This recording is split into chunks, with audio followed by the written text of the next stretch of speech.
Między Krakowem a Świątnikami i w ich pobliżu leży niewielka wieś Ochojno. Jeszcze przed wojną działało tu kilkanaście warsztatów kowalskich i tyleszewskich. Kowalstwo ochojeńskie było zapewne odpryskiem ogromnego ośrodka słynącego z licznych specjalności kowalskich i ślusarskich, jakim były Świątniki. W odróżnieniu od typowych warsztatów wiejskich, później w Ochojnie produkowały niejako seryjnie narzędzia rzemieślnicze i gospodarskie w rodzaju motyk i wideł. Odbiorcami byli okoliczni rzemieślnicy i rolnicy, zaopatrujący się w niezbędne narzędzia na jarmarkach w Myślenicach, Bochni, Nowym Sączu, Nowym Targu i w innych miejscowościach.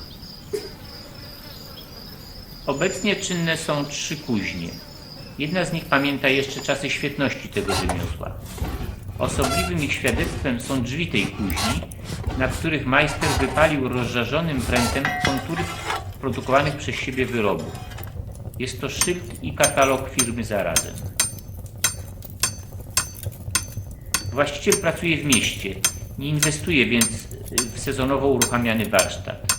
Dlatego pozostał on takim, jakim go zbudowano i wyposażono w końcu ubiegłego stulecia. Ostrych, lancetowatych motyk używa się na kamienistych ziemiach Pogórza.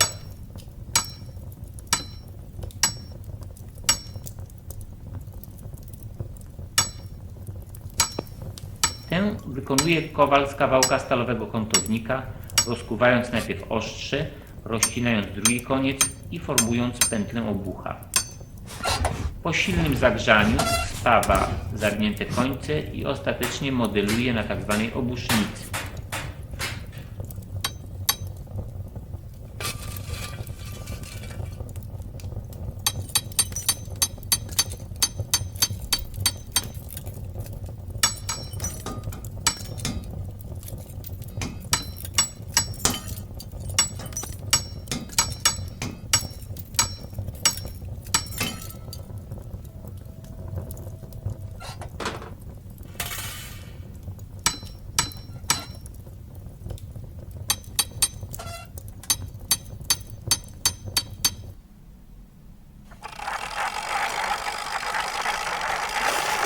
Pozostaje jeszcze uciążliwe szlifowanie i naostrzenie na wielkim grusie.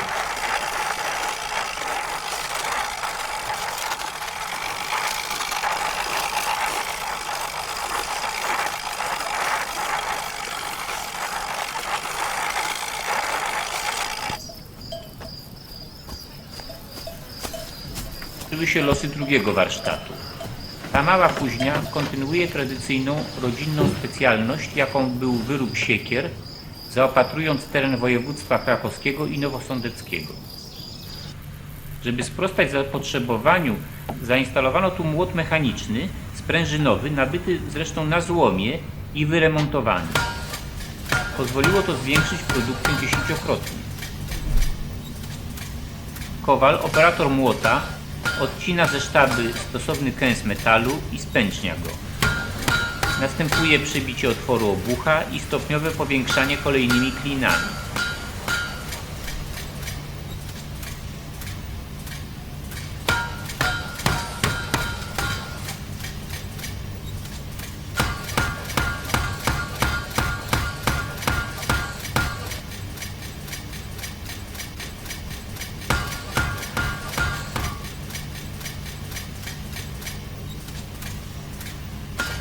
Nacięciem oddziela się też obuch od przyszłego ostrza, które formuje się na zakończenie tego etapu kucia.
powstałe odkówki poddawane są dokładnej obróbce ręcznej.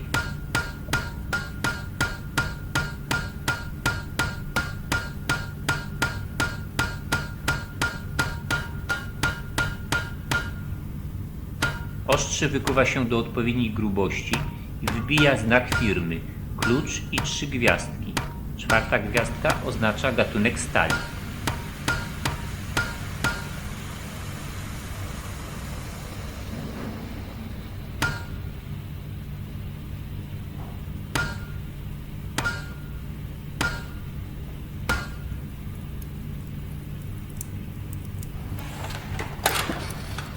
Pogłębia się nacięcia mające amortyzować uderzenia siekierą.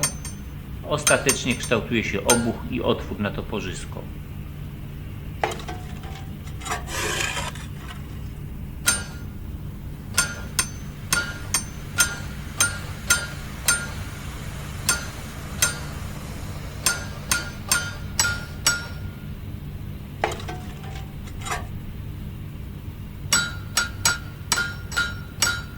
Wreszcie ustawia się geometrię narzędzia.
Ale